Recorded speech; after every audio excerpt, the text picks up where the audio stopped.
forth. 1990, Thomas he lured David Thomas, and he was doing his business as usual, but he wasn't like attracted to him, and he was afraid that he would wake up and like report him for drugging him, so he ended up killing him. But it was like really cut and dry for him at this point. Like, this was not something that he was attached to. He like dismembered him and disposed of him, and he didn't keep anything of him. So then he decides to take a breather. Wow, he takes a breather. And he says, or not he says, but he didn't kill anyone for 5 months. No victims, no kills for 5 months. I guess he was really going through it. And he was having suicidal thoughts. So he took a break to get back, center himself, whatever he wanted to do. And he had no victims. So in February of 1991, he just back in the game here. Curtis Strother was a 17-year-old male that he found at the bus stop, and he lured him with money for photos, probably $50, drugged and strangled him with a leather strap once he got him back home. He dismembered him, and then he kept the skull, the hands. He severed his hands and his genitals, and then he took photos of the entire dismembering process, and he kept those. In April 7th, 1991, there was another male, Errol Lindsay, walking to get like a key cut, I guess, and he was heterosexual. And he was lured. I don't know how he lured him, and I don't know if it's specified. But he lured him, drugged him, and he drilled a hole in his skull. And he injected his brain with hydrochloric acid. Like, he drilled a hole and injected this into this man's brain. So he was still alive, and his hopes in doing that was that he would wake up and be like this perfect, like submissive, subservient, like just a vegetable for him to do whatever he wanted to do. So I realized that vegetable wasn't PC. I apologize. But he didn't want him to resist at all. So upon waking, he had hydrochloric acid injected into his brain, and upon waking, he literally sat up, and he said, "I have a headache. What time is it?" And he didn't like that. So he drugged him again, strangled him, decapitated him. He kept his skull. He filleted the body, placed the skin in cold water and salt for several weeks in hopes of keeping it. And he then disposed of it because it didn't turn out. I guess it became frayed and brittle. Okay, so this is a lot of death, right? So the residents of the apartments are starting to complain from a smell coming from apartment 213, in addition to sounds of objects falling and chainsaws at random points in the night. And he would make up excuses oh yeah, my fridge, broke, my freezer broke, all my food is spoiled, it smells terrible, my tropical fish died, I'll take care of it. And no one could really do anything. They didn't do any checks at all. So in May 26th, 1991, a 14-year-old Konarak, and he has a really long last name that I can't pronounce, he, ironically enough, was the younger brother of a boy that he molested in 1988. So he lured him with money for photos, same old song and dance, and initially the boy was reluctant to do so, but somehow he was able to convince him to come with him. And so he took 2 photos, and then he drugged the boy. Once he was unconscious, he performed oral sex, drilled a hole in his skull, and injected acid directly into the frontal lobe. this the boy was not completely unconscious, I guess. Actually, he was like semi-lucid, because he led the boy into the bedroom where there was another like body that he had killed. He had killed 3 days earlier, and he was laying naked on the floor.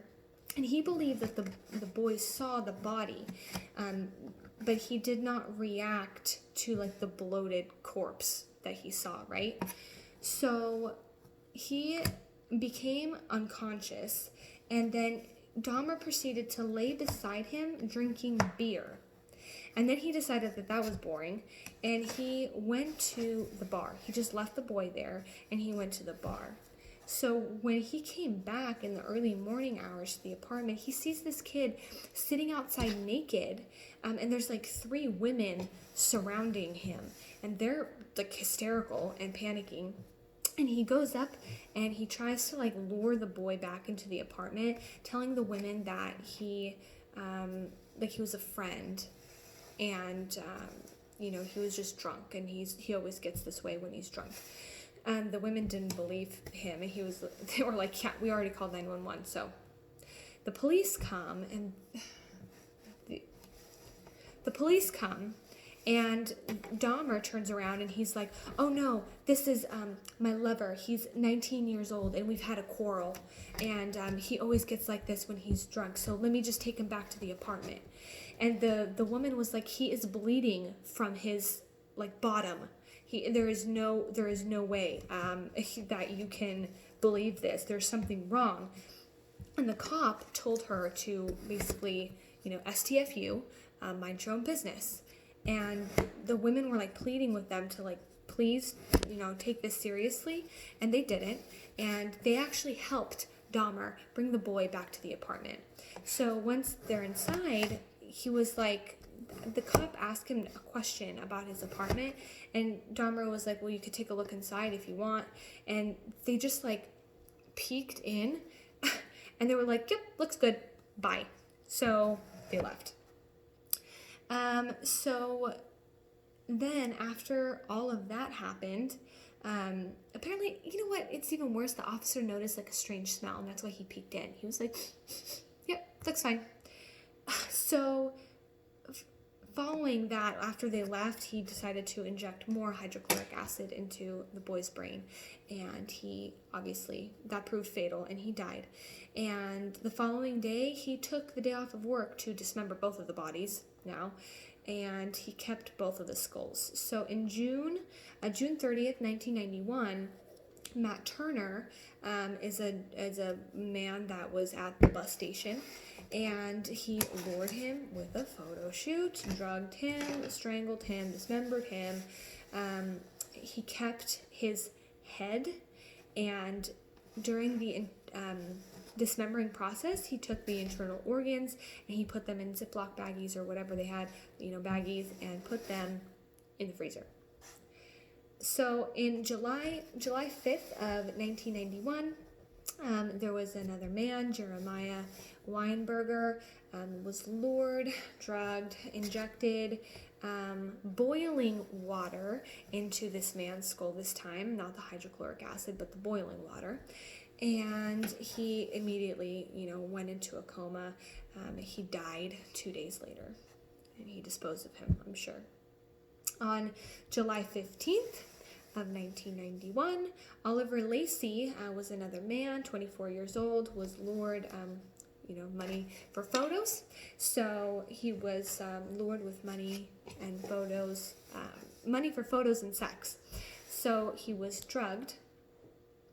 But he wanted, Dahmer this time with this victim, wanted to prolong the time that he could spend with him while he was alive. And he drugged him a little bit, and then he decided that he was going to try and drug him using chloroform, and that didn't work at all. And because that didn't work, he decided to call work again and take more time off. So it was granted, but then he was suspended. They were like, you're taking way too many days off. I don't know what you're doing, but no more. So he took work off. He strangled this person, and he had sex with the corpse. He then dismembered the corpse. The head was placed in the fridge and along with the heart. So he didn't freeze it like he did with the others. He placed this head in the fridge itself along with the heart. So the rest of the skeleton, like the rest of the body, was placed in the freezer. He took too much time off of work, and he was fired from his job. And on July 19th, 1991, Joseph Bradehoft, a 24-year-old man, was lured. Same old song and dance, like I said, he was strangled. But he was left lying in Dahmer's bed. He just left him there for a couple of days, covered by a sheet. And then 2 days later, when he went to remove the sheet, he found that the head was covered in maggots. So he decapitated the body, and then he cleaned the head. And then once it was cleaned, he placed that in the fridge as well. He acidified the torso along with 2 other victims the previous month. And I found this out towards the end of my research, that he actually had a 57-gallon drum of hydrochloric acid just chilling in his bedroom. So if you're wondering how he is acidifying all these bodies, that is how, regrettably. So then on July 22nd, 1991, he offered he's getting ballsy now. So he offered 3 men $100 to pose nude. Okay, and he is not being as careful as he was in the past, and he approached 3 men with the offer of $100 to pose nude. So only one of the 3 men agreed to that. The other 2 were like, nope, no thank you. So the man that agreed was Tracy Edwards.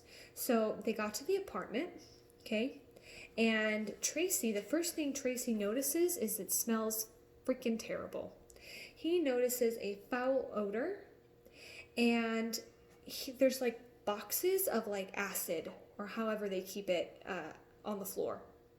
And he was like, what the hell is that? And Dahmer is like, oh, it's just what I use to clean bricks. Okay. So he then offered, Tracy was like, no, he told Tracy, do you want to see my tropical fish? They're in my bedroom. They're really freaking cool. And Tracy was like, I guess so, I guess.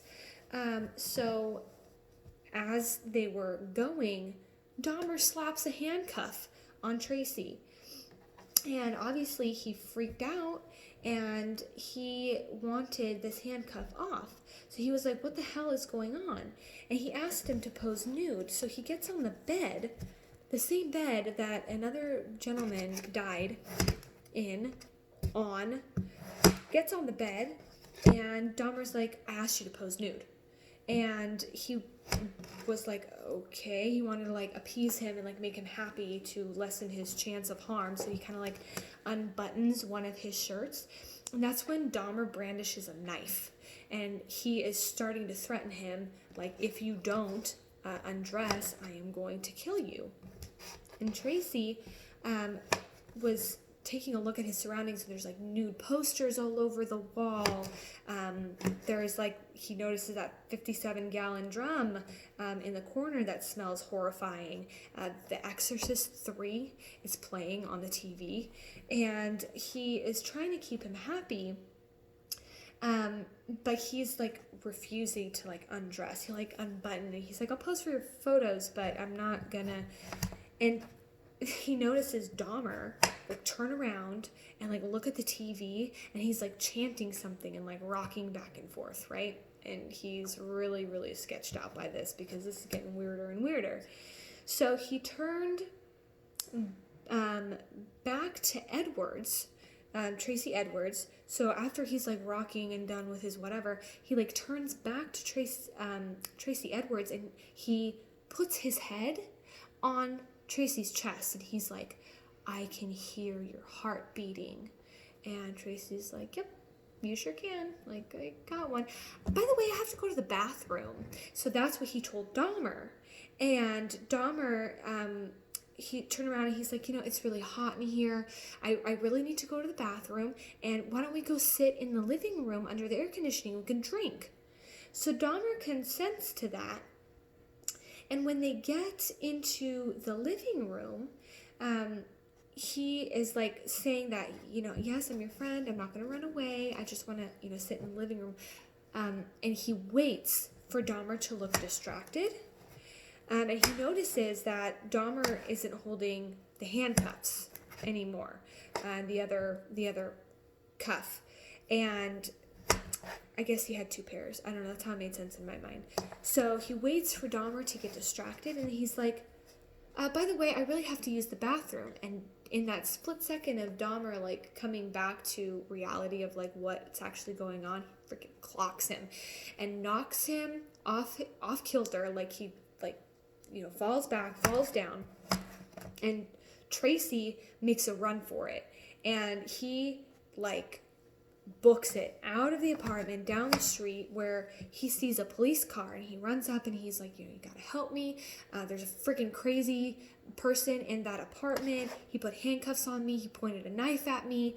I really need help. Can you take this handcuff off? So they go to take the handcuff off. But it's not the right key. It doesn't fit. So he tells the cops, you have to go check this apartment out. I've spent 5 hours in there and I just escaped. Apparently he was there for 5 hours, which is a really, really long time. So he accompanies the cops up there, and they're like, did you cuff this guy and pull a knife on him? And Dahmer was like, yeah, I pulled a knife on him.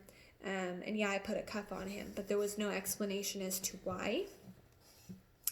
So then Edwards said that the knife is in the bedroom. And the cop is like, okay, I'm going to go to the bedroom and check it out. So he goes to the bedroom and he flips on the light and notices all this weird shit everywhere. And he sees there's a rather large knife on the bed, and Dahmer tries to scoot past him to try and don't look, don't, everything's cool here. And the cop is like, you gotta back off. You got way too close. You gotta just not.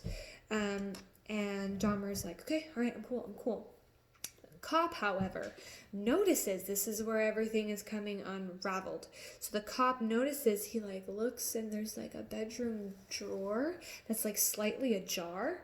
And he sees all of these Polaroids that he's taken over the years collectively. And he kind of looks at them, picks a couple of them up, goes back to his partner who's still in the living room, and his other partner turns around and he's like, if you look at the decor, this shit's real. These are real freaking bones.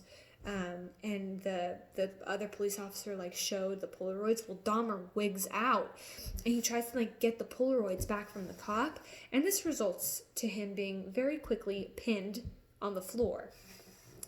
And the other cop is has him pinned. The other cop's taking a look around, and they open the fridge and the freezer. And they're horrified. It's terrible. They see the head. They see the human heart. They see the organs. They see just everything. And they're back up now. So they take Dahmer over to the back of their patrol car, and that's where it just everything is exposed. Everything is found. It's a nightmare. So they turn around and do a more, thorough investigation. And this is a list of everything they found in this wacko's apartment. 4 human heads in the fridge. 7 skulls. Collected blood drippings from, I just kind of want to gag thinking about it. But the fridge has those drawers. All this fluid and blood was in the drawer. So 2 human hearts, the arm muscles, and those were what was all in the fridge. And then in the freezer, there was an entire human torso, that bag of human organs that we talked about earlier is in there, and there's flesh just stuck but like outside of bags, they're not contained, and it's like stuck to the ice in there. So then, in other sections of the apartment, they find 2 entire skeletons, like just the bones. They find a pair of severed hands from that one poor victim we mentioned earlier. And then there are 2 severed and preserved male genitalia, so 2 penises. There is also a mummified scalp. They find the 57-gallon drum in his bedroom, and they find, 3 further dismembered torsos that were still in the process of dissolving in the acid. They find a total of 74 Polaroids, and as they are, going through it, they turn around and say, well, the medical examiners and the coroners and everybody, they said it was more like dismantling someone's museum rather than an actual crime scene. So there was just a lot of stuff there. It was awful. So, and he in total he murdered 16 men in Wisconsin and 1 in Ohio. A lot of tragedy there.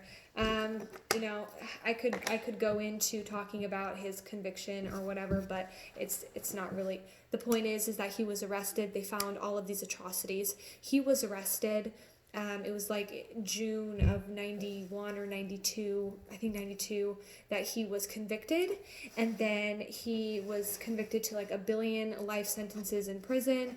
And he ultimately ended up dying in prison. He was being led back to his cell block, and he was attacked, I think is what happened. I don't think he killed himself. I think he was attacked in prison. Obviously I didn't do research into it because that would be another hour-long video, and we have already met our limit. So I really appreciate you guys taking a listen to this horrifying video. If you do like what you hear and what you find on this channel, please go ahead and click that subscribe button, and go ahead and comment down below of anything that you would like to hear me talk about, any constructive criticism or feedback. I openly welcome, and thanks for taking this journey with me. Also, if you guys ever want to buy kinetic sand, it is literally the best thing ever. I feel like a child again. I appreciate your time, you guys. Take care.